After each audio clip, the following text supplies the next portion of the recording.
Yes.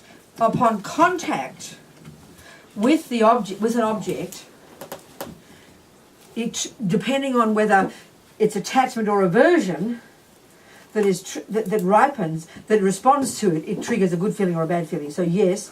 So contact with an object of attachment triggers the attachment that rises upon contact with that object, triggers a virtuous seed that you're carrying with you from some past virtuous action, and it ripens as pleasant feeling. My question is,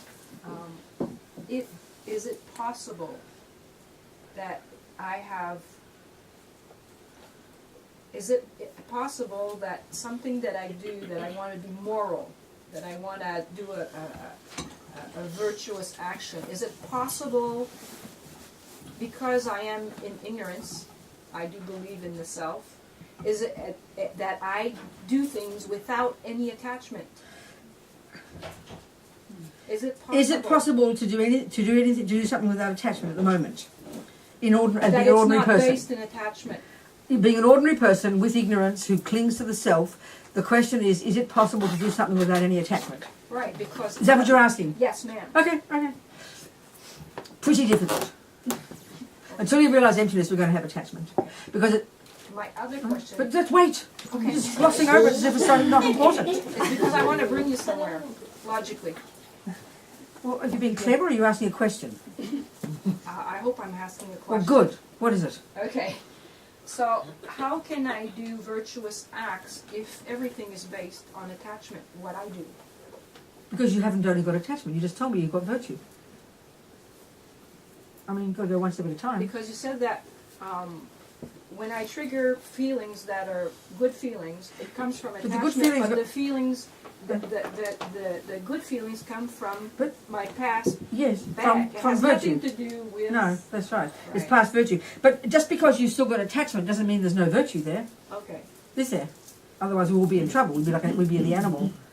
We've got access to our virtue. That's our saving grace. So the job is, okay, the very first level of practice, junior school, is totally just be cautious, play safe, back off, and try not to harm sentient beings. Bare minimum.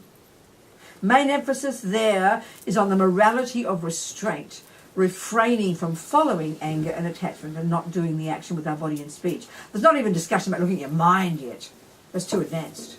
You with me? Yes. Then when you get harness your energy pretty well and you live in vows, and this is the point, you can never get ahead of the game if you don't live in vows. Because it's only every time you see that ant and you go, I will not kill it, that you put into your little bank a virtuous seed of refraining from killing an ant. But it is based on virtue. You do recognize karma, you want to be cautious, you do avoid killing the ant. That's virtue. There's no attachment. I mean, you can say there's no attachment there, but you can be attached to the results. That's okay still. That's good. That's okay. But so that's a virtuous action, but it's very weak because we don't have much emptiness, we don't have much bodhicitta.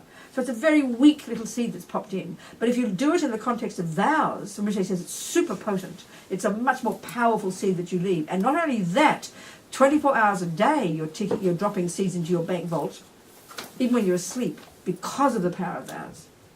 You with me? So then that vows allow you to get ahead of the game. You're putting lots of good seeds of the morality of restraint into your virtue bank, which is that out of being cautious. And then you go to high school, and now because you've subdued your body and speech to some extent, now you can start to get some concentration and start to look at your mind and begin to understand the delusions and then learn to weaken those. And then you go to university, now you can start to practice compassion. The fact is you won't do these one at a time. You'll do them all in one day. You might do a bit of compassion, a bit of this, a bit of junior school, a bit of high school, a bit of postgraduate. But the more you control with your body and speech, the more you lessen attachment, the more you do compassion and love, the stronger it gets and the weaker the negative one gets. So it's a relative thing. Are you with me? Thank you. Somebody else?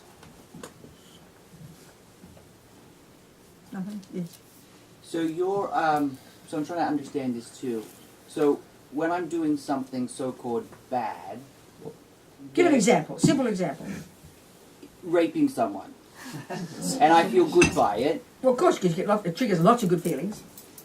That's the good virtues. That's arising. the good feeling. Yeah, this is like the joke. The good feelings you experience aren't from raping. We think it is Okay. the killing or the cake. It's because you've got virtuous seeds in your bank vault, and that they're triggered by this negative action, which is sort of peculiar to us. But a good feeling, by definition, can be nothing other than the fruit of virtue. So if you don't have a bank vault of good feelings, which is why some sentient beings live in total nightmare the whole time. They have headaches, they're suffering, they're in dreadful pain, bad things happen to them. They virtually never get a good feeling. There's no release for them because they can't access their virtuous karmic bank. Okay. So in a way, all the people who've got, this is the suffering of change, and people, the rich and beautiful people, which is the example of people who have got lots of good experiences, lots of riches, lots of money, beautiful body, divine reputation, everybody adores them. They've got bucket loads of virtue ripening every single day, but they're, again, peeing it down the toilet because they become completely attached to it, and it destroys it and turns you into doing negative things to keep getting more of those good feelings. And eventually the good feelings run out and you go to the hell realms. Okay. Perfect. Then you can only experience bad feelings the whole time. No relief. It's like that. You with me? Yep. Got it. Thank you. Yes. So the ones that are suffering, like with the headaches, and that's their karma ripening in this negative lifetime. karma ripening. The And negative karmic seeds are triggering. Once that's done in this lifetime, then, or if they're putting more positive karma and doing virtuous acts in this lifetime, they're building up for the next life. Well, that's what we're doing, yeah. Yes. Of course, all the time. That's why, if we're attempting to use this view as our hypothesis for life, we try to learn to rejoice, be happy when you have suffering, because you're finishing those karmic seeds. You're using them up. Like that rabbi said, one less debt to repay. That's their view. So that's the logical deduction. If you use this view, but you've got to think about it, because who wants suffering? Nobody. So we mightily resist it and feel sorry for ourselves and wish it would go away. Isn't it? Yeah. That's why in the Bodhisattva path they start to look at a deeper level of this level of practice, where you're now able, because you've harnessed your body and speech, you've learned to know your mind, you've subdued your crazy delusions, you're beginning to grow compassion, and now you've got this courageous view that is actually happy to develop this attitude called seeing problems as good. This is why you put atomic bombs on the negative karma. Not just putting up with them, but actually interpreting them as good. And that really is a courageous mind and quite an advanced mind. Instinctively, we're not like that at all. We know that. Do you understand? Yes. So they say for the bodhisattvas, they would rather have a bad thing happen than a good thing, because of this view, because they're so advanced and they're so happy to do anything to get rid of the rubbish karma so they can have compassion and help out sentient beings. So, for example, they would rather, that's why Geshe Sopa said, bodhisattvas need their enemies. The best way to purify your delusions is to have a person be mean to you, isn't it? So they like cheer when you're mean to them. You know, they love it. Be mean again. And suffering is an impetus to want to change too. That's if we're brave and enough. And a time Yes, for reflection. precisely. So if something bad happens Precisely. to you, That's right. it should be an opportunity. Precisely. And that's even at junior school level. If we understand karma, we'll understand that. And that's what my friends in prison I so admire. This is my wake-up call, they say. Instead of just, it's not fair, how dare you do that to me, poor me. This is the beginning of karma, to recognise it's the result of my own stuff, and it's a wake-up call. Do I want this? No. You have to wait till transform problems to have that view. That's junior school level. I don't want more of this, fed up. I'm going to give it up. Do you understand? Absolutely. If we've got this view of karma, there's no doubt, yes.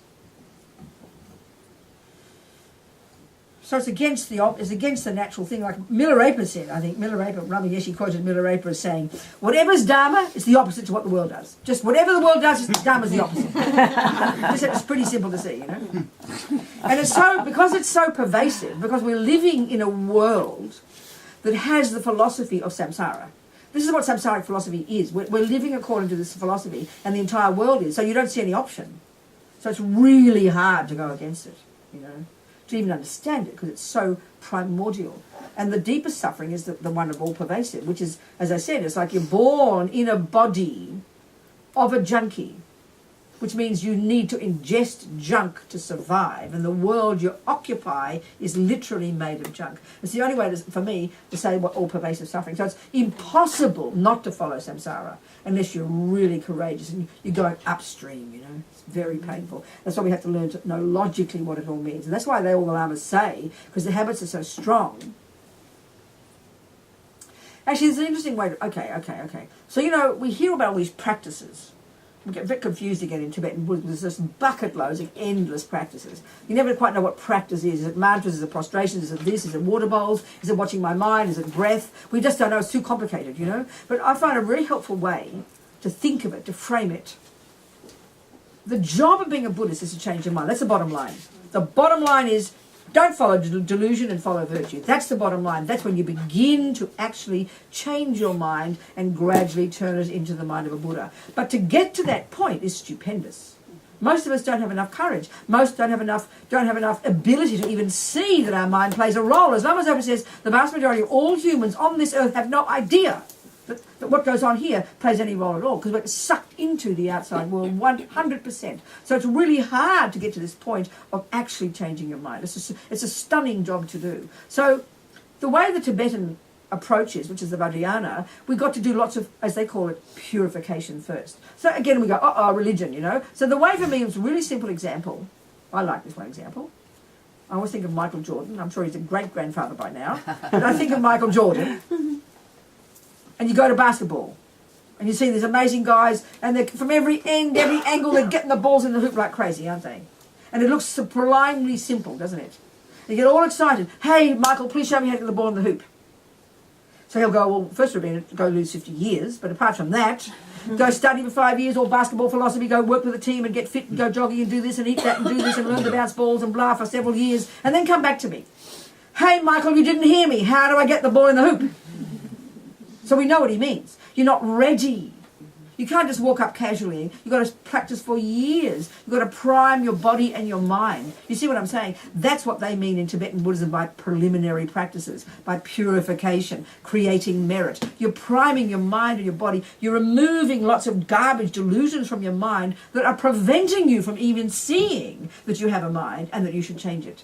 So we're not capable of changing the mind. It's exciting and we need to hear it and know that it's what we have to do, but we're not capable because we're just not trained yet. We're like lumbering lumps of rubbish stumbling along the court, can't even bounce a ball, forget about throw it into the hoop.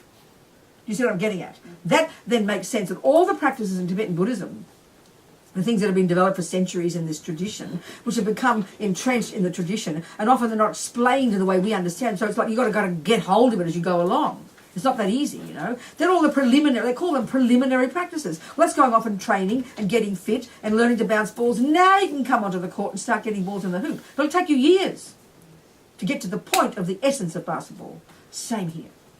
So when we understand that, then we'll get the meaning of purify, create merit. These are the terms they use. Purify just means lessen delusions, and create merit just means grow virtue. It's not complicated, but it's a religious term coming from Tibetan Buddhism or Indian, you know. Do you understand? So once we understand that, and to try to think about that, to see the logic of that, the more, so you know, you can't, you know, you try to get the ball in the hoop, you try to change your mind, you fail. So that's fine, get up and do a few prostrations. That's the answer. You're not fit enough yet. You're not skillful enough yet, the way you hold the ball or do this. But we keep bashing away trying to change my mind. Oh, I can't change my mind, I'm so pathetic. I've been practicing for 30 years, I still get angry, you know, because we don't understand what we have to do to prime ourselves. And then when you do all the things all the lamas say, which takes time for us because it sounds so religious, you do purification, you do prostration, you do your water bowls, you do this, you do that, and all of these, this is the thing too that sounds a bit cosmic to us, all of these in this tradition are practices that relate to the Buddhas. You bring the Buddhas into your practice. Because any practice that relates to the Buddhas, because of the power of an enlightened being, we've got to think about this, try to see the logic, not hear it as just religious. All these practices are related to the Buddha, developing a relationship with the Buddha and a relationship with the person who's gone to a spiritual teacher who embodies the Buddha for you. There's so much power that's said to be in those practices. That's why you can watch your breath for 1,000 years. You hardly create a blip on your path to enlightenment. Just thinking the word Buddha, because of the power of the enlightened energy and the connection with that, is said to be so stupendous, so much merit, so purification. We've got to think about these things because it's not evident to us. When we do understand this, then we understand the meaning of practice, you know. But that's not the practice, that is preliminaries. They enable you to then actually change your mind, you know. Do you understand? Do you understand, people? You've got to think about it. It's not evident to us, but there's logic to it. And the thing is, if there's anything that hasn't got logic to it, it's a load of rubbish. Lama Tsongkhapa says, in his wonderful Hymns of Experience, one of his Lamrim texts, all the teachings that are to be taken as sound advice, because there's no contradiction between scripture and practice. So what that means is if you open a cookbook, every word in this book is advice for how to cook a book. Cook a cake. Cook the books. Cook the books. We don't want to cook the books. Every word in this book is to help you make cakes. You know that's true, don't you? And not only that, there's no contradiction between a recipe and the cake, which means the recipe will get you the cake. And if it doesn't, you get your money back. You get the point? We get that. This is what Buddha says. This is shocking to us because we believe it's mystical, you can't understand it, it's esoteric, you don't know. Rubbish. If there's one word in any Buddha's instructions that isn't something you can put into practice that will take you one further step to your goal, it's nonsense. Chuck it out and throw it back to Buddha. That's a fact. You have to keep that in mind, you know. So that means it's all psychology. Doing prostrations is psychology. Visualizing Tara is psychology. You know, doing four opponent powers is psychology. Doing a mantra is psychology. These are facts. If they're not involving your mind, it is simply, and then one of the commonest things, it's rubbish, it's just ritual. We say, oh, what's a ritual? What's a rituals for, we say? Well, excuse me, if you're a Tibetan and I come out, you know, and I come over and I put my hand out like this, all Giga Beaver, you know, hello, hello, and the Tibetan will go, I have no idea what a shaking hand is. Never heard of shaking hands. They bonk heads. They've never heard of a shake hand, right? So then you do force your hand into their hand, they kind of hold it all wimpy. You think, oh, what a pathetic handshake, you know. They've never heard of shaking hands. Well, what's shaking hands? It's a ritual. But guess what? You give it meaning. Everything's like that. It means emptiness. Everything's a ritual. A cup, holding it this way, that's the meaning of emptiness. Nothing has an intrinsic meaning. This is the proof of emptiness. And everything, what's holding a cup mean? It's the same as shaking your hand, same as putting your head this way. It's something we've cultivated over eons of time as animals and humans. From habit. But we forget that we created it, and then it becomes a real thing. Oh, that's holding a cup. So if you've got the, you know, your mummy teaches you to put your thumb this way, you get killed. You go kill yourself because you put your thumb that way. Because we're so concrete and stupid. It's all just habit, you know. Everything, nothing has intrinsic meaning. It's the proof of emptiness. Everything is meaning we give it. So handshakes, prostrations, water bowls, you know, holding a cup, eating a meal, going to the toilet, is all just ritual with the body and speech involved in doing an action that's informed by the mind that gives it that meaning. That's called life, and that's emptiness.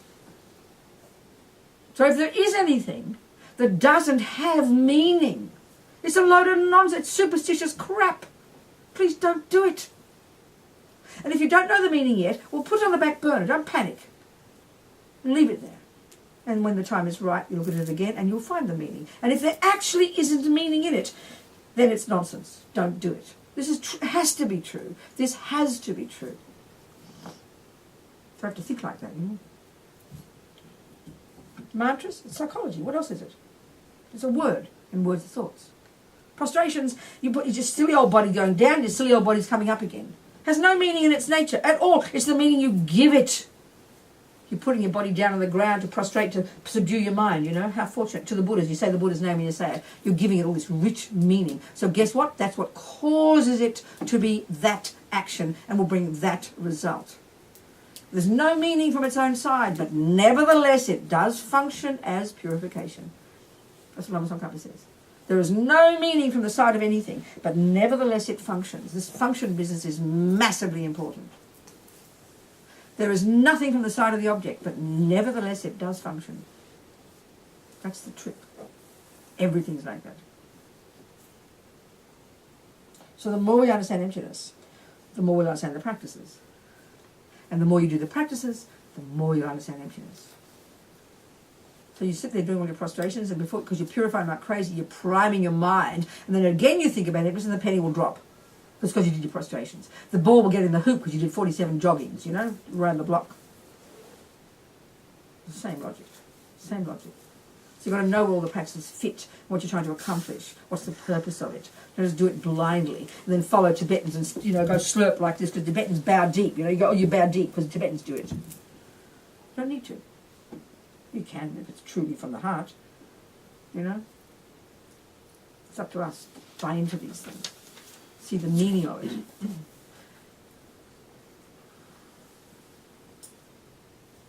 Okay. what to talk about? I did want to talk about the compassion wing. We ought to talk a little bit about bodhicitta, oughtn't we?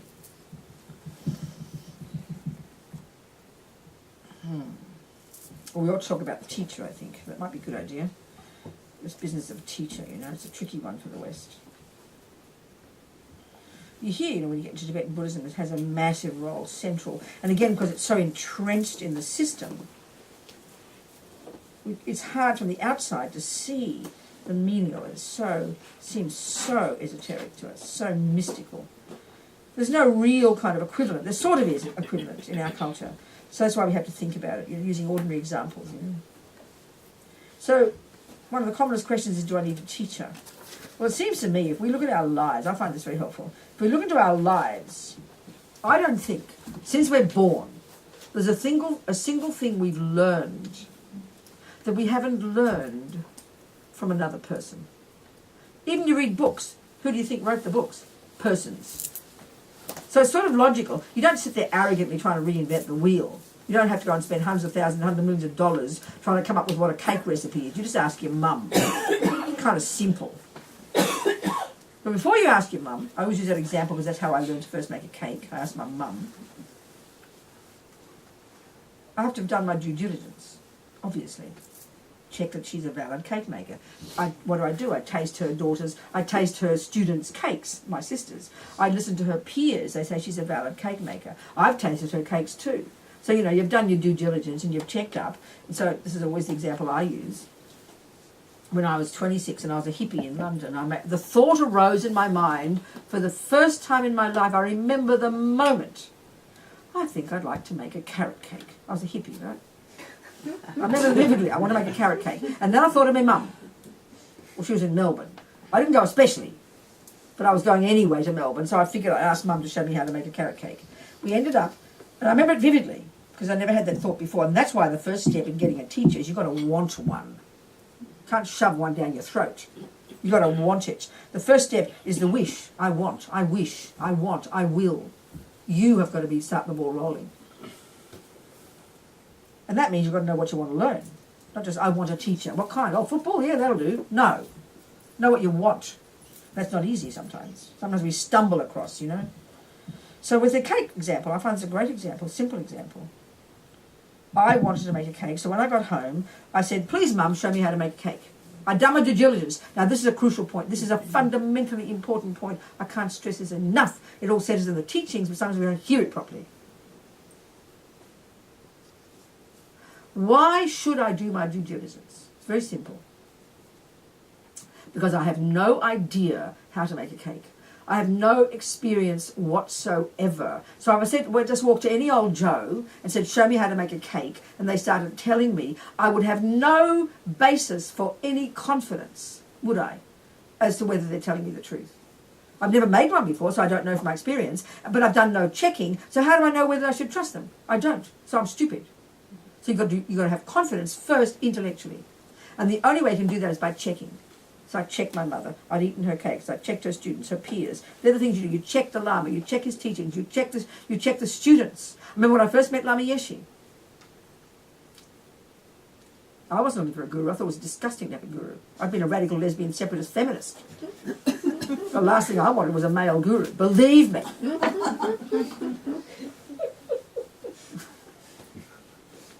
It was kind of a shock talking to this. I've been a hippie and a communist and those things, whatever, blah, blah, for a few years, right? Going through all my process, trying to find the truth and everything, trying to find a worldview, Started with a Catholic, then hippie, then communist, then black politics, then feminist. And then, of course, feminist was the closest to me because I'm a girl. So it was, first feminist. I didn't even know the word feminist. I heard it was femininist.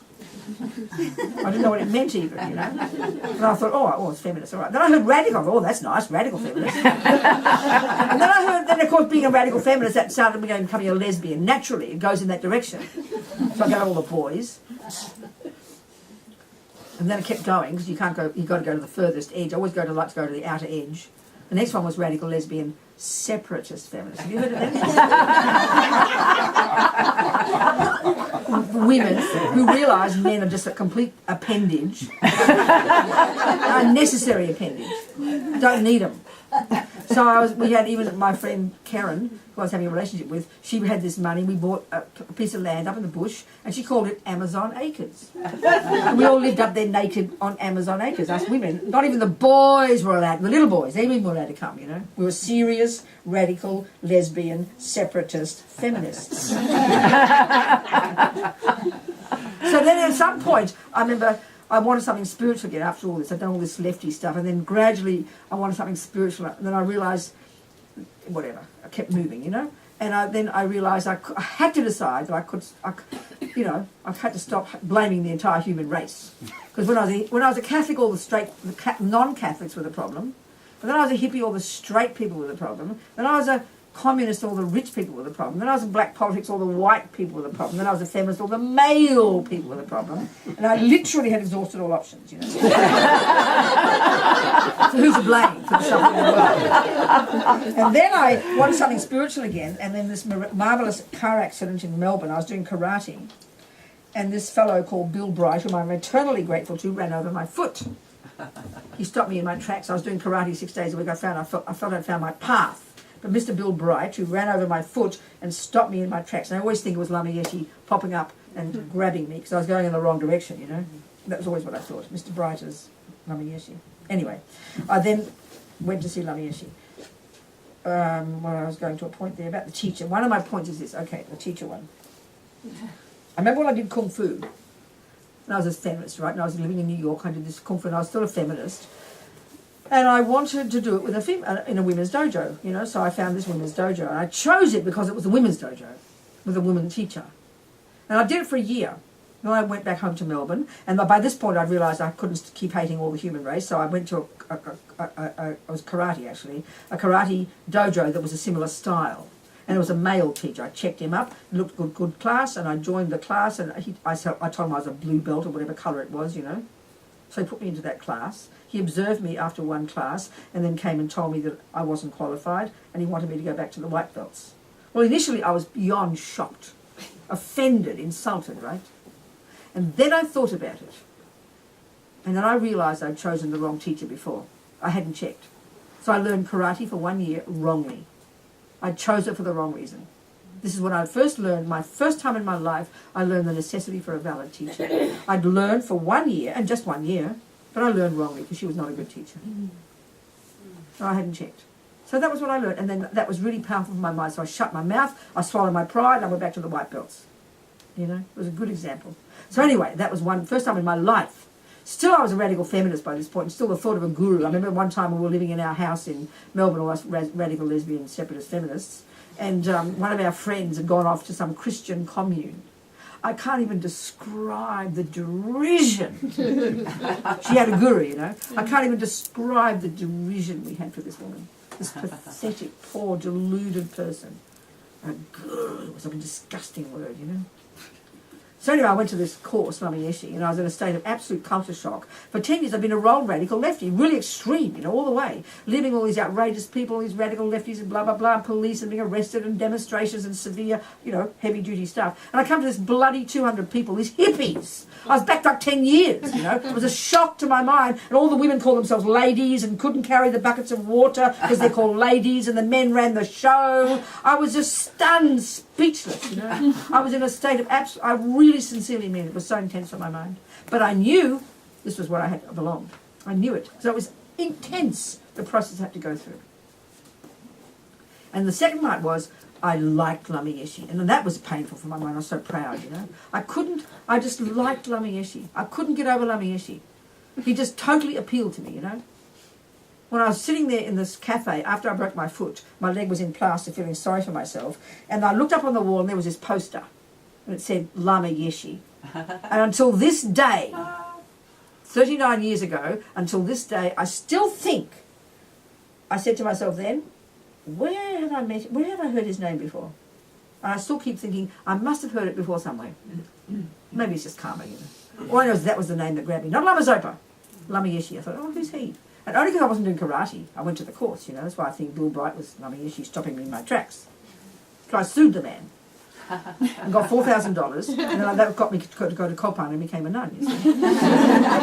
Anyway, whatever. So what I'm getting at is when I got to see Lama Yeshe, I really did in my heart like him, felt familiar, but all this intense packaging, I couldn't handle it. The men were, the bosses, Rinpoche said he all the time. It was a shock. I can't describe because I've been so radical. I mean, I've been seriously immersed in all this intense politics for years. You know? This was a shock to my system.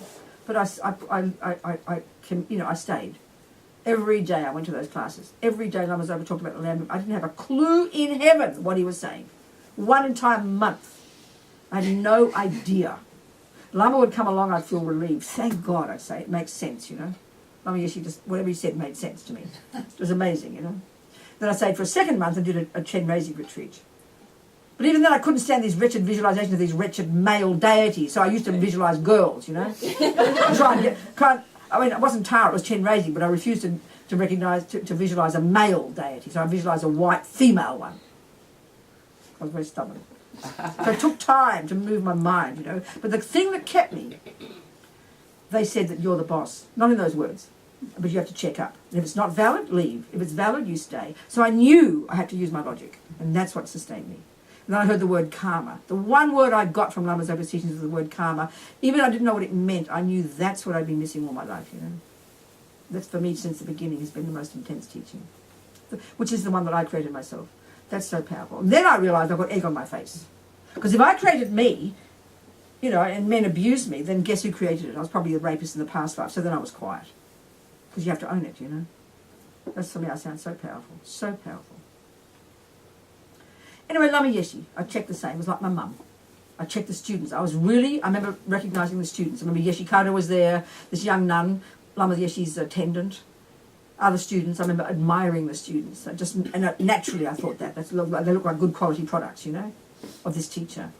I loved Lama Yeshe's teachings. Lama Zopa, I kind of, he was perfect looking, but I couldn't get him. He was in the sky somewhere.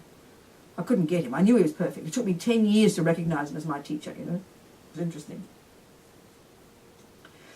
So I did all the due diligence like they say you do, but with my mum I thought it was an interesting experience. This is when I was 26. I went home from London, went to see my mother, said, please show me how to make a cake. And this is the point I'm getting at now.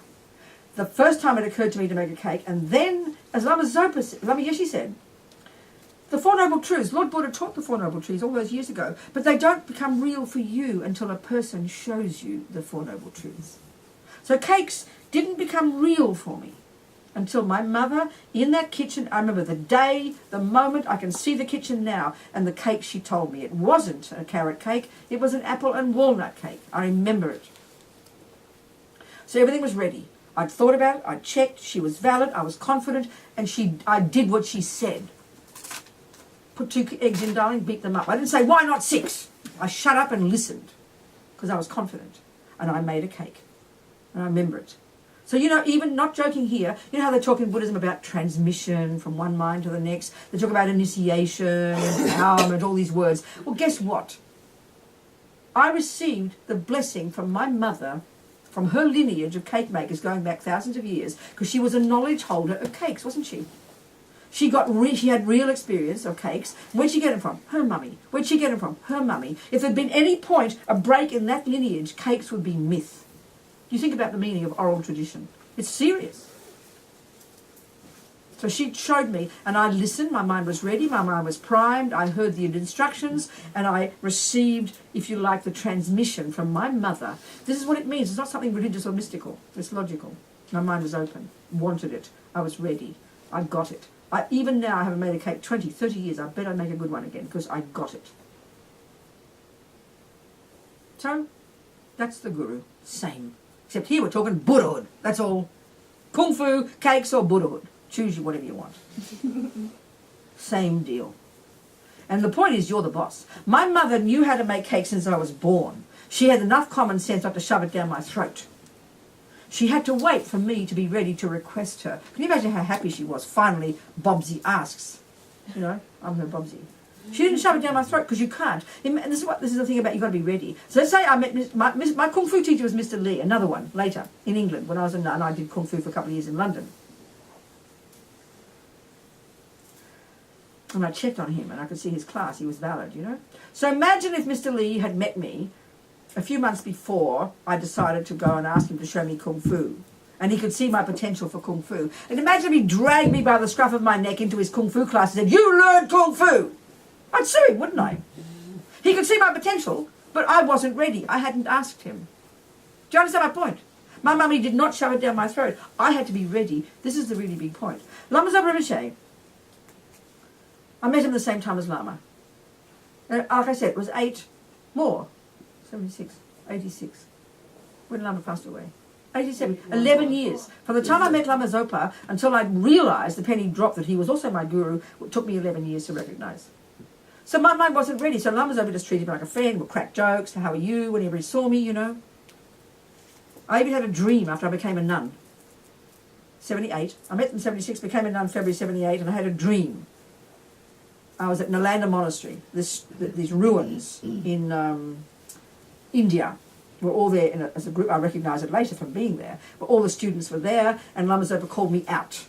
And he told me to follow him out. And he put his text over one shoulder, had his long folios that he put over my shoulder, and his robe over my other shoulder, and he said to follow him out. It was a nice dream. I remember asking a Lama about it. He said, "Oh, that's the Lama who'll lead you to enlightenment." I was very surprised. Lama Yeshe was my guru as far as I was concerned. So Roger said the same. I interviewed Roger years ago, Venerable Roger, Lama Zopa's attendant. He said that after they first received initiations and they become monks at 75, 76 or something, and they had a meeting with His Holiness on behalf of all the Sangha. And he said that His Holiness said to him, "Who's your guru?" He said, "Lama Yeshe." He said, "No, he's not. Lama Zopa is." He said, "You've got a big surprise." Because many of us who are devoted to Lama Yeshe loved Lama Zopa, but somehow you were a Lama Yeshe girl. Or you're either Lama Zopa or a Lama Yeshe person when they were both together, you know. But each of us knew the other one was also perfect. But it took me 10 years, 11 years to realise he was my Lama. And that just because my mind wasn't ready, you know. When Lama was there, Lama was the person. Then Lama went away, I had to really work on it. And then when I was ready, Lama Zopa picked me up. "Go to Sydney and teach," he said. That was my first instruction. Go to Sydney and teach. God telling you what to do. So we've got to be careful. We've got to be not romantic. Got to be not emotional. Lots of people, because, you know, some teachers are very charismatic. People get all excited, like they fall in love, you know. Pathetic. Look at Hitler was charismatic. Look where they got, where he led people. Bloody hell, as we say in Australia. So don't get carried away. His Holiness is very charismatic, isn't he? He is powerful. He can seduce anybody. He's amazing. Look at him. But that's not the reason to be devoted to him. I always say, it sounds so funny. Can you imagine His Holiness disrobing and getting a young girlfriend? He's 80, right? Imagine that. I think 99% of people who like him would give him up. We'd be so shocked. Because he suits our nature, he suits our style of what a guru should be. He's charismatic, he's funny, he's handsome, the world loves him. We feel we're in the right camp. If he sort of picked his nose and spoke peculiar, we'd feel embarrassed to like him. Oh God, no one else likes him. What mob am I in here? Because he's a big guy who's famous, and we feel very comfortable feeling devoted to him. Oh, he's the Buddha. How the hell do you know he's the Buddha? Excuse me. Just imagine him disrobing and getting a girlfriend, and you won't think he's the Buddha anymore. Because he fits our fantasy, you know. Aren't we fortunate to have that? So Lama Zopa Rinpoche, is my Lama, but when you're sitting there at 3 a.m. and your legs are killing you, and he's doing yet another dedication prayer, believe me, it's really hard to believe he's the Buddha. So it's a good test, you know. So this one of teacher, there's no equivalent in English, you know. The word teacher is just the English, spiritual teacher, it's the best we have, you know. But the word in Sanskrit is guru, heavy with qualities, I've heard it means. And the equivalent is lama. Lama Yeshe used to call it high mother, because ma is a female ending, even though lama is just a general word. Lama, and la means high or something, I've heard. I don't know, I don't speak Tibetan. High mother, Lama Yeshe would call it. So it's a spiritual teacher, you know. So anyone can be your teacher. You can have some little kind of cross-eyed monkey who picks his nose, that can be your teacher. Could be some little, lay American lady. Could be your teacher. So don't have labels what you think a teacher is. It's a person who is qualified to teach you what you want to learn. You've done your checking, you've requested, they've accepted you, you shake hands, you've written a contract, now you do your job and they'll do theirs. So when I first connected with Lama Yeshe after I'd taken refuge, and I went back the second time, the year later, and then I had a meeting with Lama, and I was too proud to ask him to be my guru, but I said he was my guru. I told him he was my guru. He said, yes, I know, dear. Something like that. I was too proud to ask. I didn't know. I sort of didn't know you're supposed to ask, actually. So from that moment, the teaching started. Because what happened is this. Up until then, my mind wasn't ready. Then, halfway through my first year of having first met him, the penny dropped. He was my guru. I remember whispering to my sister. I was so embarrassed. Polly, I've got a guru. Don't tell anybody. You know, I was still living with my radical lesbian separatist friends. But I realised I was my guru. So I went back up the next day and I demanded a meeting. Whatever happened, I told him. And then from that second, my mind was ready. I'd kind of like shaken hands with him, signed the contract. It's like the, what is it, those Scientologists, they signed $1 billion, having a $1 billion year contract, $1 billion life contract. It's like that. It's like that, actually. I signed a contract with my Lama, and I gave him the job. I gave him the job to lead me to enlightenment. I chose him. Don't think otherwise. It's important you feel that. I don't mean be arrogant. Hear the point of this. Because we're such little baby girls and boys, we think it's all kind of all lovey-dovey and, you know, so holy. Oh, Lama's open. Oh, yes, yes. Rubbish. Stop all that. You need to be really clear before you have a teacher, you know. You need to be really checked up. And what that means, finally, is you need to be prepared to see them in, as they call, develop what they call pure view, best attitude. And all that means is, this is the Buddha. For me, this is the Buddha. Because you don't know what a Buddha looks like. The fact is, the word Buddha refers to the absolute Buddha, as they call it, which is the pure, unmanifest, all-seeing, all-knowing, all-compassionate consciousness, which is your potential. Those who have accomplished it, their consciousness is wherever there is existence. How can it not be? It can't be confined by space or time or matter. It's not physical. And they're omniscient and omnipotent and infinite compassion. That's a Buddha. That's the actual Buddha. But what good is that to peanuts like you and me? We can't communicate. So out of immense compassion, they manifest in bodies. They don't. The point is this: they don't need a body. A body is the fruit of delusion. They've gone beyond bodies, believe me. But they take one for our sake. So therefore, you cannot tell who a Buddha is. Very simply, we look at the statues of Buddha. Where, oh yeah, there's the Buddha with his curly hair and his lump on his head. I never know what it means, but I heard Robert Thurman's definition and I like it. He's got so many brains they're popping out. I think it's the best definition of Ushnisha, you know. I love it. So anyway, if you think yourself, if you're back at the time of the Buddha, what you'd see is some bloke, not with curly hair, believe me, he'd have an Indian up like the sadhus, and the place was crawling with sadhus. You wouldn't tell one from another, all these blokes with their yellow clothes on. You couldn't say, oh, there's the Buddha with his halo. No way. You'd see this bloke like all the other sadhus. So it's impossible to know who is a Buddha. Literally impossible. And I mean literally impossible, which is why you have to rely on your intelligence and watch their behaviour, check their words, check their students. You do your due diligence, because there's no other way for you to check a person who's qualified for you to decide that they're the Buddha. So you better choose carefully. As Bhavanga Rinpoche says, choose your guru very carefully, because you're going to end up like them. My favourite line from Bhavanga. So it's not an easy job. It's not romantic, it's not to do with charisma, it's none of this emotional things, special visions, wow, none of that, you know. None of that. Use your head. And then you've got to be prepared to do the actual practice, which is not easy. That this person is the emanation of Buddha mind for my sake. And the point of this is very logical. It's for your benefit, not theirs. Not theirs. It's very simple. Because if you have the view that that is the Buddha, it's logical, isn't it, that if they're the Buddha, everything they do is perfect, because the Buddha's perfect. They can't make mistake. Therefore, when Lama Zopa, you know, he now doesn't stumble over his words. He used to cough. Now he shouts. Since his stroke, he's changed. He shouts now. He never shouted before. He scared me even when he didn't shout. It's even more now. But he still sits up to 3 if he gets a chance, you know. He gives you endless prayers and yet another dedication prayer. So when you're sitting there with your misery and your anger rising, and anger loves to blame, why doesn't he know that we're tired, you think? Then you say, oh, excuse me, Robina, you've just committed yourself to him as your guru. If he's the guru, that means he's the Buddha. That means then whatever is going on in your mind is what you should be looking at, not him. Thank you very much, Lama Zopa, for showing me my garbage mind. That's not easy, I tell you. We should do that with everybody, but especially with the guru.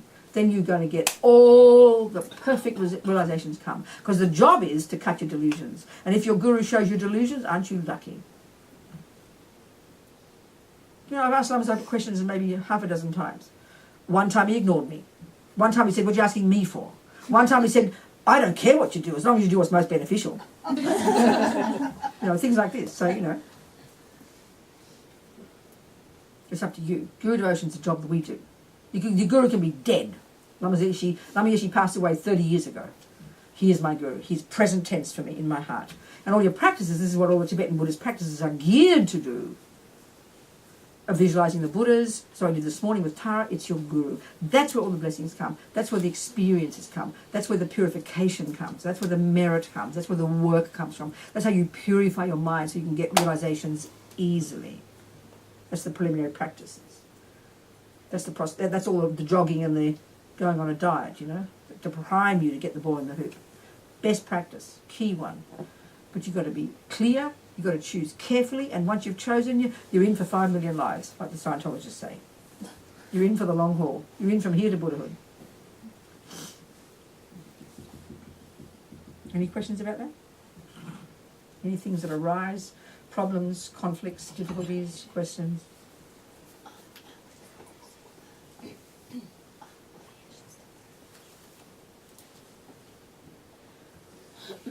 Nothing. Yeah.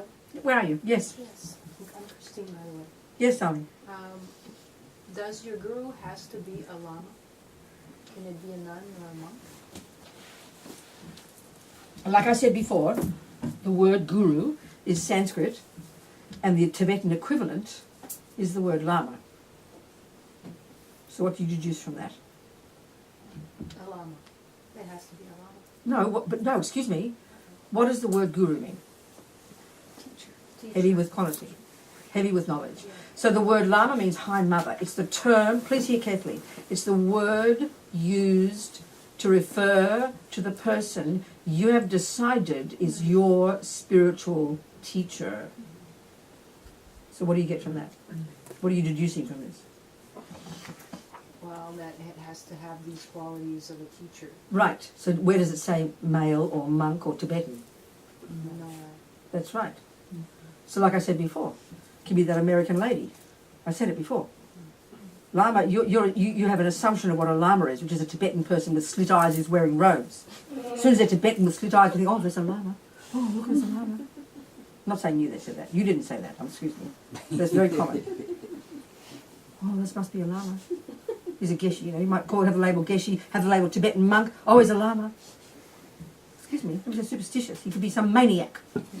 There's the old beggar American lady down the road. She's a lama, but you can't see because we're stupid.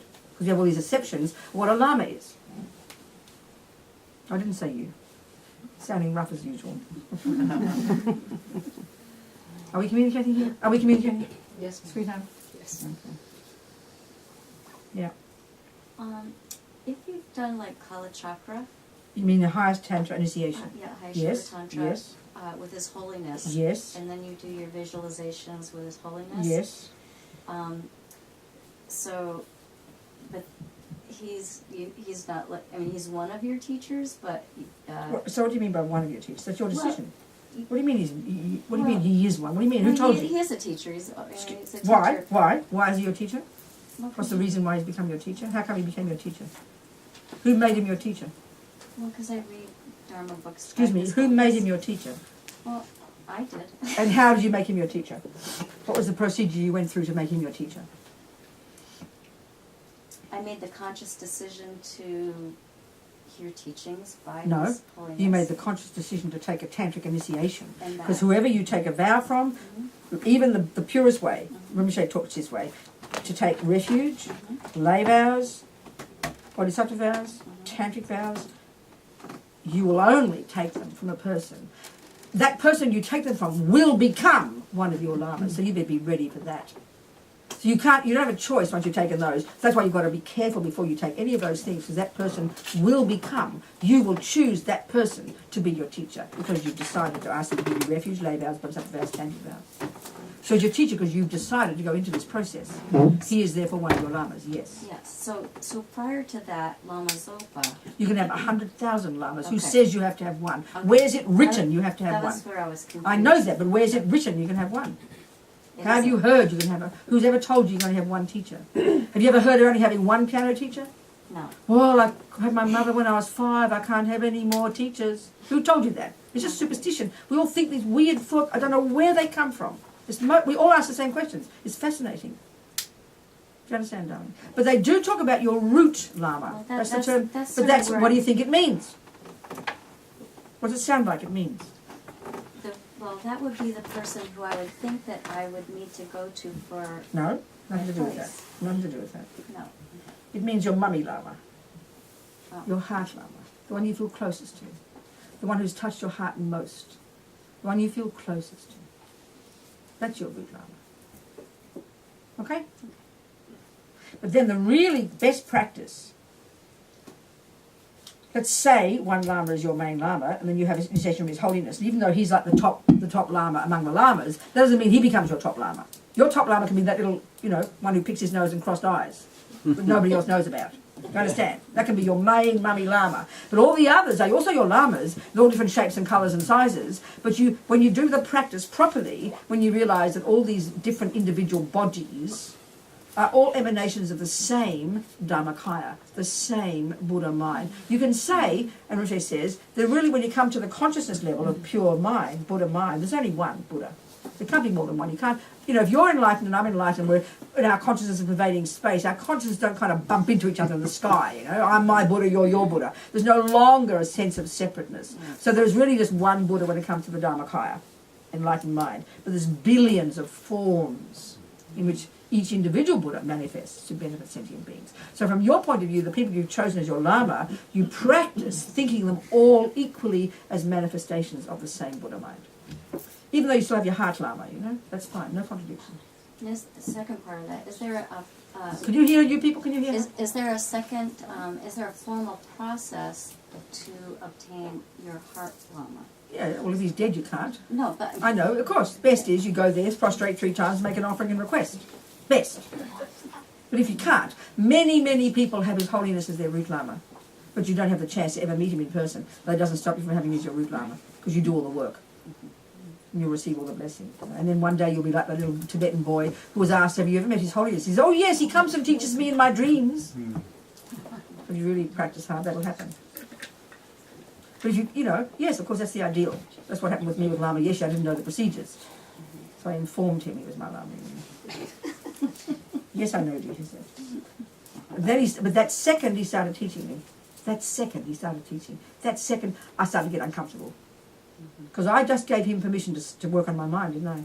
And their job is to help you see your garbage dump mind. I gave him permission. That second, the next sentence, it already twisted me. Kind of got the thing he said to me. Already the work started, and it hasn't stopped. Because their job is to see your mind. Aren't we lucky? is there like a clear mirror? There the Bugger the mirror, dear. They're like violent people who beat you up.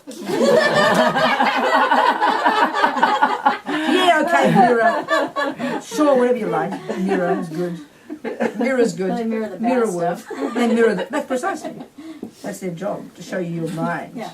How happy we are to see our garbage, Okay. Ooh. Okay. Any other questions? Thank you. Thank you, darling. Thank you. Yeah. Yeah. Oh, Yeah. hi. Oh, Sorry. Yeah, hi. you. Okay, I'm Joy. Hello. Hello. If I ask a Lama to be my teacher, Lama? could Yeah. that person refuse? Yeah, lots refuse. Oh. One of my friends, she went to Lama Yeshe and asked him, he said, no, I'm not your Lama, go to Ling Rinpoche, he's your Lama. Oh. She went to him, she got the wrong one. Yeah, many times, of course, because you know, of course they can see, You mean Huh? the Lama knows? Well- like whether or not Well, I if they, should be... well, if his they or advise her you not to, they're either making it up and they're delusional, you shouldn't have them in the first place, or they know, one or the other. student. All right. Thank you. You understand? Yeah, it can happen, yeah, absolutely.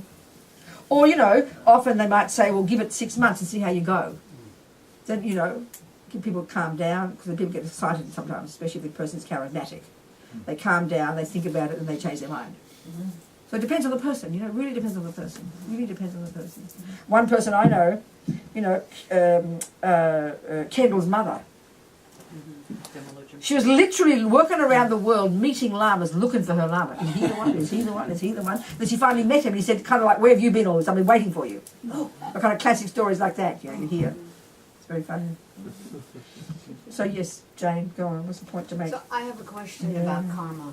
Is that okay? Yeah, please. So I've heard, like say I dropped, which has happened to me, I dropped this really heavy milkshake maker on my foot, and right before I was going to go to Nepal. Okay. So people say, oh, purification. That's so fortunate, purification. That's right. Your karma's ripening That's now right. rather than the hell realm. It's Yes, yes. great. That's what they say. And getting rid of some obstacles. And then also there's the teaching that, one karma, one action can ripen, for eons, how many lifetimes in the hell realms, or it can have many different results. So I think my question is how do you ever, can you know, if you're not a Buddha, know, like, okay, did I finish that karma? Like, No, I know. Yeah. I understand. I don't think it's possible. I don't think it's possible, Jane. Because I don't think it's possible. How can we until we're highly realised? It's not by definition. Right. Isn't it? They even say... kind of relax. No, we can't relax, no. We get some general idea about it. But they even say, don't they, there's evident phenomena, there's hidden phenomena, and there's very hidden phenomena. An evident phenomenon is impermanence. Hidden phenomenon is emptiness. Very hidden is karma. To really know that, meaning to know the nuts and bolts. It's sort of like I think of botany. Everybody can learn, seeds and fruits and a bit of water, a bit of air, and a bit of sun, you'll get a flower. But to know that the intricacies of genetic, what do they call it?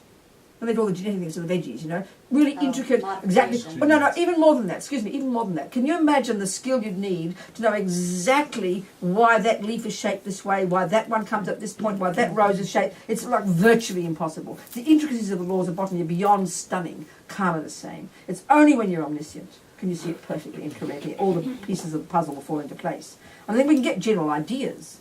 But that's when we hear things like that karma can cause eons of this. It's really hard to see, That's why we just got to understand the principles, live according to the principles, purify as much as possible, but have confidence in it. Don't be fearful. Well, fear is good. Nothing wrong with fear. Like if you're driving 100 miles an hour on the freeway, I want you to be fearful. Because if otherwise you're on the wrong lane and not caring, you'll get killed, isn't it? So fear is good. Fear is sensible. You won't eat some. You can feel happy. And also at the same time you can feel happy, totally. And you can feel confident. Because if karma is a natural law, it means no one's made it up, it's not hidden. Therefore it can be known by our mind. So then have confidence. You've got to have confidence in the process. But when something bad happens, if you can get to the point, but sometimes if something bad happens to me, I think, oh good, No, that's right, we get to that like one. when Geshe Lama Kunchen That's right. fell on the stairs at Kopan and hit his head, he felt so happy. Right, no, I understand. Or like Lama Yeshe Lama Zopa when he had his stroke. They said I was there at the time in Bendigo. Were you there? No, you weren't in Bendigo. And Rinpoche had this stroke. Actually, it's a really funny story. It shows these lamas. Senlat told me the meeting with His Holiness, with Rinpoche, and Sangpo was there, because Sangpo is like Lama Zopa's butler, he's a young monk, very close connection with Rinpoche, takes complete care of Rinpoche's health and body, he's a beautiful boy. So there's Sangpo, there's Lama Zopa, and then His Holiness was stroking Rinpoche's arm, his right arm was the stroke, and he said, when did you first know you had the stroke? He said, when Sangpo laughed at me. And then His Holiness said, oh, laughing at your guru. But then what happened, because this is these funny lamas, they're all blissful all the time. Because he starts talking peculiar, and Sangpo bursts into laughter. We have a panic attack. Oh my God, what's happened? We all thought about it in the teachings. We're thinking, what's wrong with Lama Zopa? We're worrying what's going on. And Sangpo laughs. And then Rinpoche in the hospital, apparently, when he got to the hospital, completely paralysed down the right, they did videos of him. And even in the centre, the next morning, Roger had done this video of Rinpoche in the hospital. He was like this completely drunken, senile old man. The words were coming out all flowing, and couldn't answer, and completely all puffed up, and he was laughing. He was like laughing. The nuns in the hospital couldn't get over him. These Catholic nuns in this Catholic hospital. He was like laughing joyfully, hysterically while he tried to walk and tried to do his work in the pool, and was sitting knickers in the pool to do his legs, walk on the walker, and all these people. And Roger spent day and night sitting in a chair next to the bed, and Rinpoche's laughing, laughing, blissful, but also blissful because it's like increased his compassion about 4 billion times. And he used to think, I think of all the people who did the sheets and the people who lay on this pillow, and it just like you could feel, not what we know, but what I know, increased his compassion like 4 trillion times and his sense of urgency. But laughing, it was like hilarious, so happy, so blissful. Cutting the other one off, cut the hands off. I remember one, Geshe Sencho Rinpoche saying, I was supposed to talk about the Bodhisattva path and it's now noon, look at this, my God.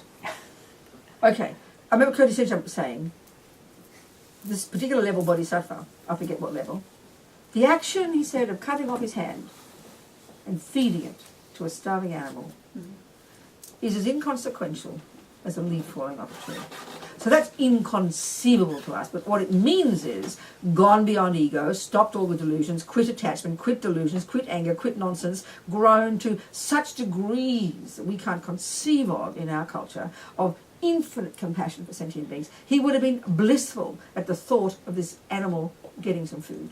The Lord Buddha, one of the stories at Namo Buddha in Kathmandu, near Kathmandu, he saw down the bottom of the road a tiger, starving, about to eat her babies.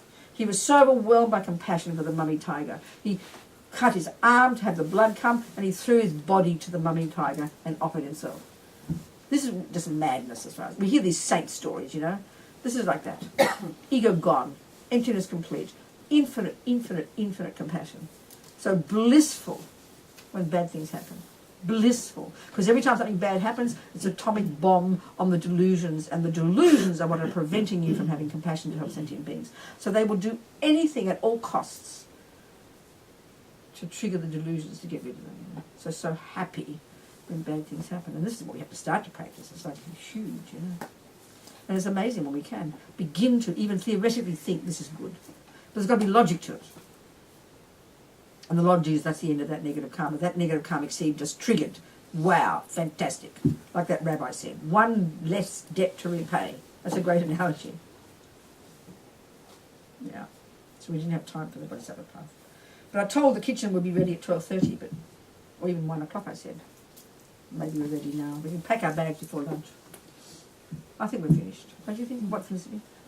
We would like to, before everyone disperses, either we could do a group photo in here, or we could do one outside. I don't know the weather's like. Yeah, have a few photos. Have a few photos at lunch, photos outside. I think outside better. I think Nicer. so too. Yeah, ease. Yeah. So, any more questions before we finish? We've got time. Any more questions? Things to go home with. Things to take away with. Anything you want to think about? Ask. Check. Yes, darling.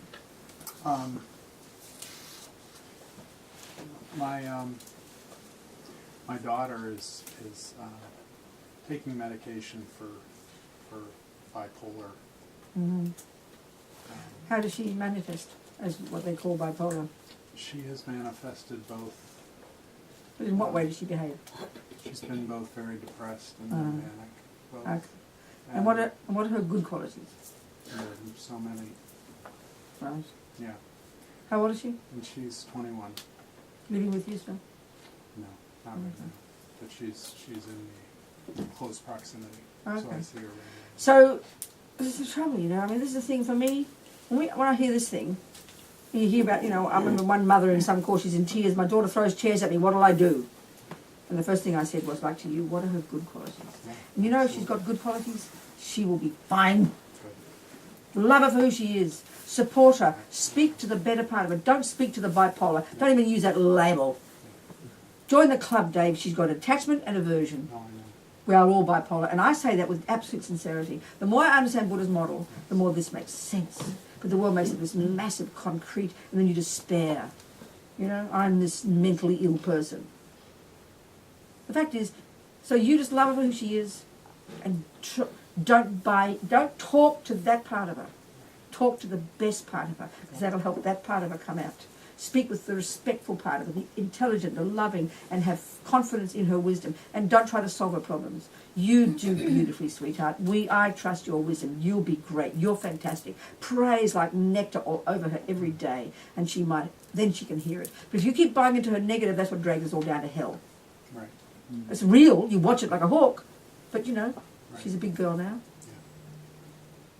Love her for that. But you don't understand. That's the one that's most profound, I think. I do. No, I know what you're saying. The Yeah. hardest part is her taking the medication and that being something that's not her best. And she self. chose to take the medication. Yeah. She wants it. Is it helping her a little bit? It can help. Depends on the good doctors. It's, yeah. She's feeling helped by it. Well, she's conflicted by it, so she's conflicted by it. She would like to not be taking it. Okay, so you just give her courage Yeah. to make the right. Tell you trust her wisdom. You'll make the right. So by doing that, you give her confidence in whatever choice she makes. By doing that, you talk to the best, wisest part of her, and that's how she'll hear that part. This is a really powerful point. Do you understand what I'm saying? I remember a friend of mine. This is like before I became a Buddhist. She's a Buddhist, but she's a therapist. She was the first person in my life, up to my lamas, who, and I really, this is quite profound, quite serious. I don't mean profound, forget profound. There I was, typical person, angry, volatile, jealous, and when you're like that, you're putting all your daggers out, and people can't get stabbed by you, and they respond to that stabbing, then you get into this thing, oh, I'm an angry person, then they go, oh, Robina's an angry person, you get caught in this thing, right? Do you understand? Mm-hmm. So this is the first person I met, my friend, my dearest friend now, who didn't feed back my rubbish to me, didn't respond to the daggers. Mm-hmm. She responded to the better part of me. Mm-hmm. It was a stunning experience. Mm-hmm. I mean, this is my friend. Mm-hmm. She happens to have been a therapist, but she had enough skill, but she was just my friend. She wasn't being a therapist, she was my friend. But she responded to the better, she didn't buy into my rubbish. So it was shocking for me, because that's the feedback I was so used to getting from people. Do you understand? Mm-hmm. And this was profound, and I was able to learn from it. She showed me it was nerve-wracking first, because, the ego wants to get the same kind of rubbish back every time. Mm-hmm. And when there's anger, it's dying for a fight. Mm-hmm. But she would never buy into it. And she would buy into the better part of me, and that's how I helped myself grow. That's what I'm saying. And that's how we should be with all of ourselves. We should have enough wisdom by knowing our own mind to see our friend's mind and not buy into the rubbish. It takes great skill. You've got to kind of navigate all these dramas that we give each other, Especially you as her father. Because she's relying on you in many ways. The little girl in her wants daddy to fix everything, and she can easily buy into that part of you. Do not give that part, I admire your wisdom. You'll make the right choices.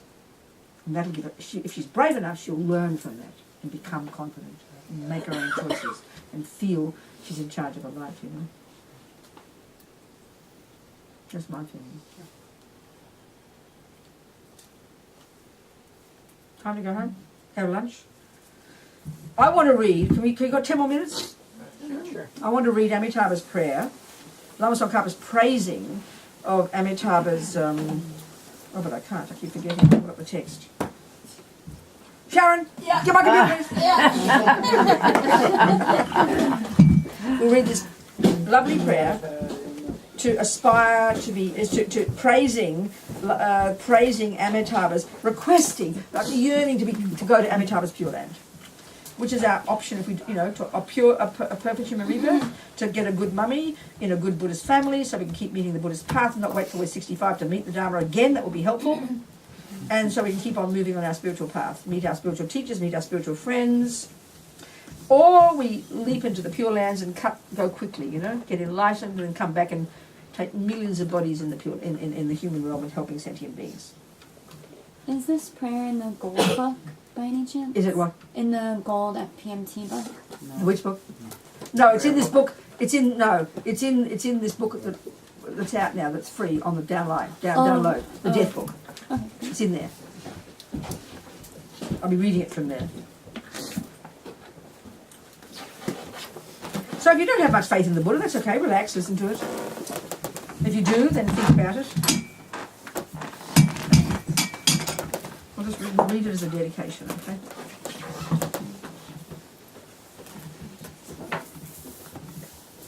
Okay.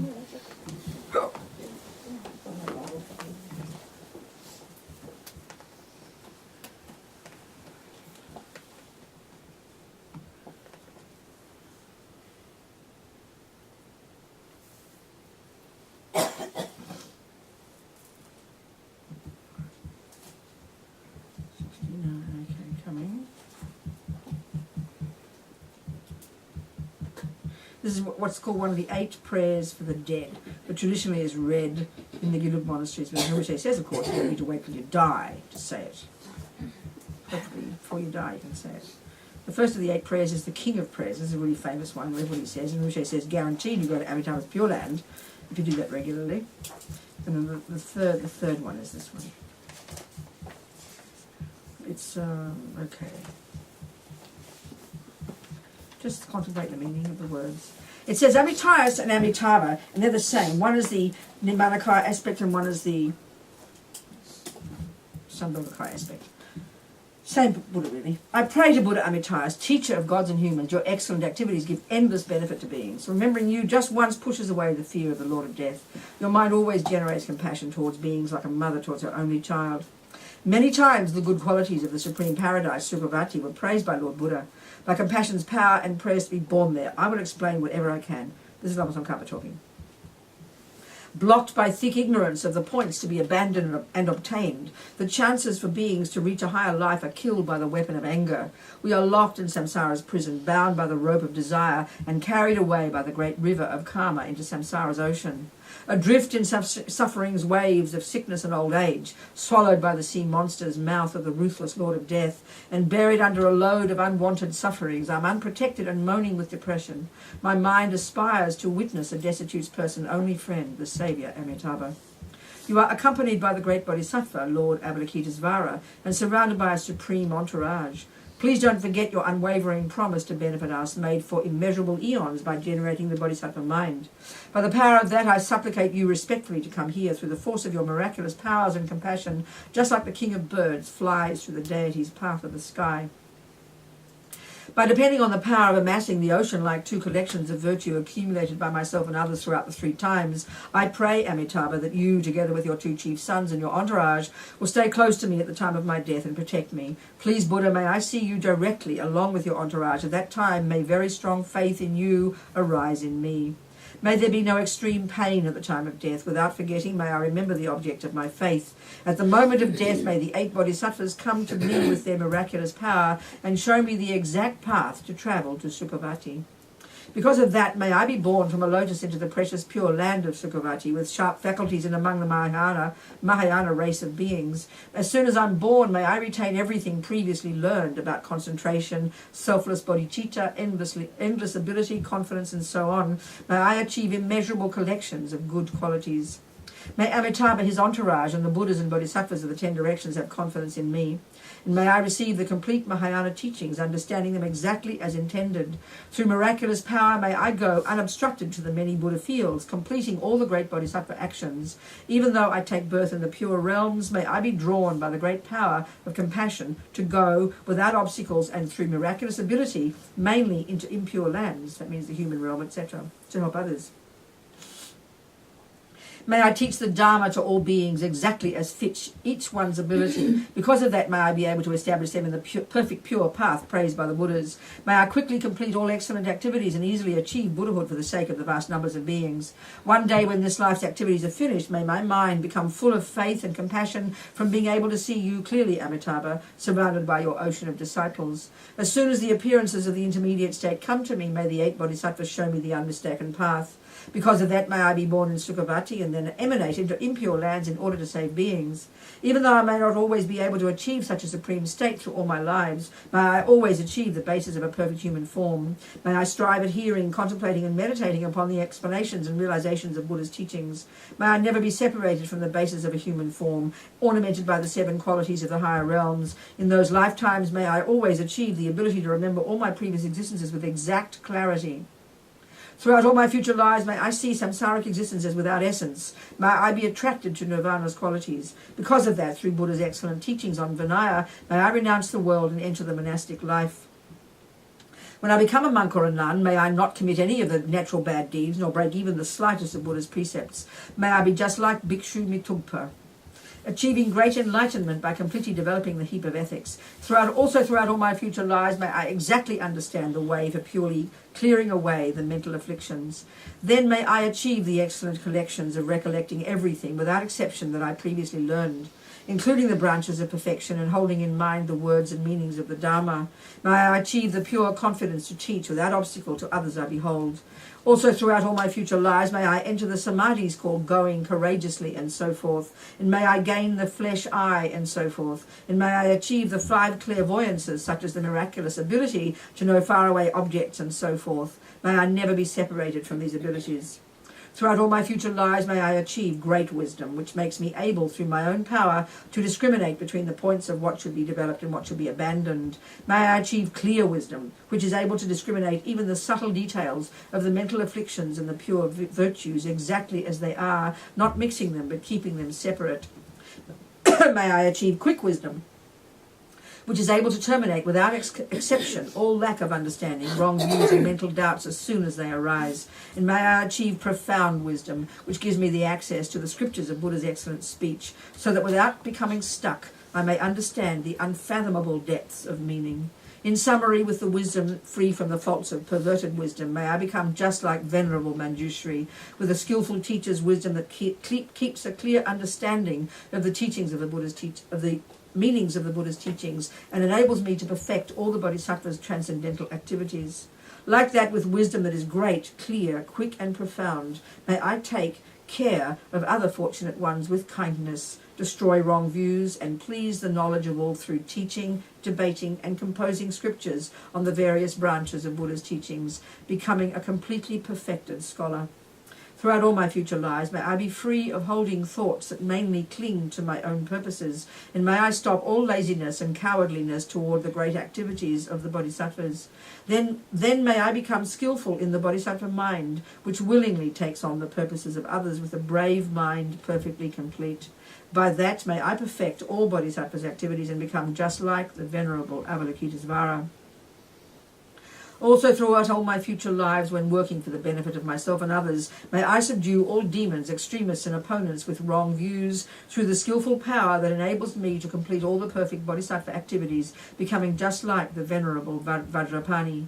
Throughout all my future lives, with effort that abandons all laziness, may I complete the bodhisattva's activities by first generating the bodhisattva mind instantly and then not wavering from it.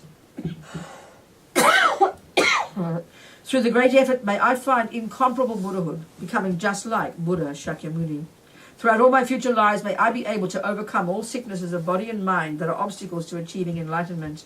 May I become just like the thus gone medicine Buddha, just by mentioning whose name one is able to pacify all sufferings of body, speech, and mind.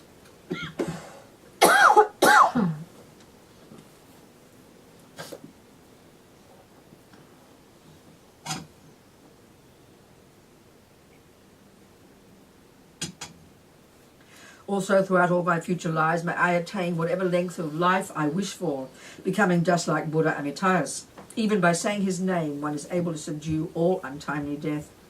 When obstacles to life come near, please appear to me, Saviour Amitayus, and through your 4 activities tame your disciples, appearing to them clearly in whatever form is fitting. As soon as your form is seen, may all obstacles to life be extinguished, without exception. When you appear in whatever form is fitting for your disciples, Saviour Amitayus, may we be able to recognize those forms as you, and may a faith that is not artificial and that is unshakably strong arise. Through the power of that faith, may we meet directly with you in the form of virtuous friends throughout all our lives, Buddha Amitayus, receiving direct teachings and never becoming separate.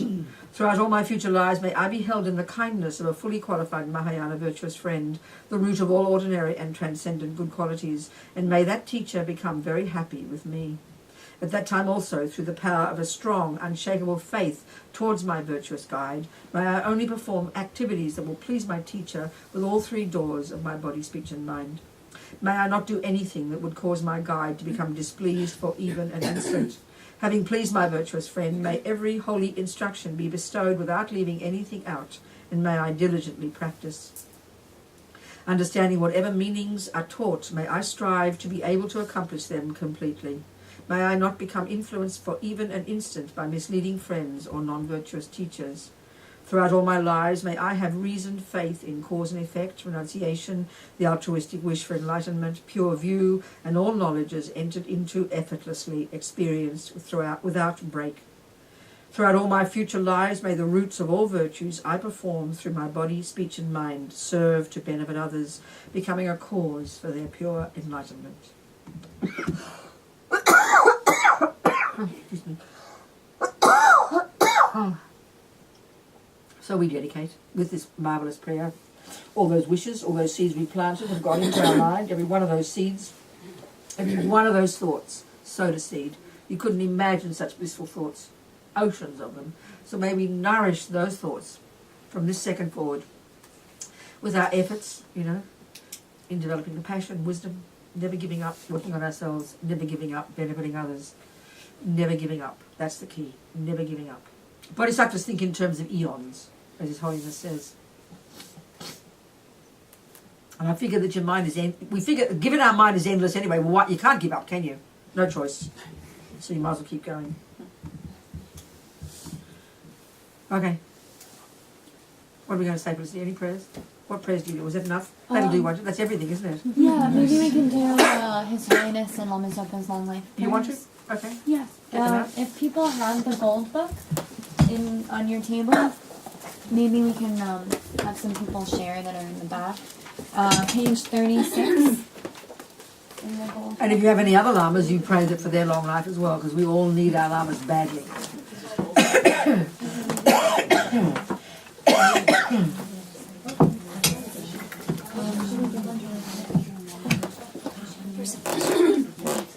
Okay, thank you. I'll bring it to the back. Okay. Robina can have that one. Oh, she has it? So we do in English. In the land encircled by snow mountains, you are the source of all happiness and good. All powerful Chenrezig Tenzin Gyatso, please remain until samsara ends. And the Lamas of Rinpoche.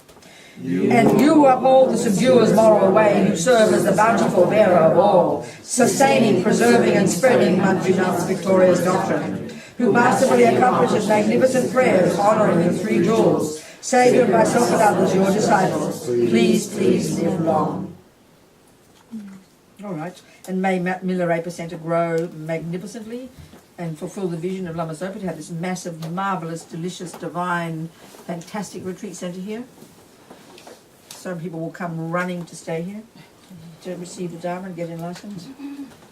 And that's it, I suppose. Done. Thank you. We're done. Done. We have a little thank you frame.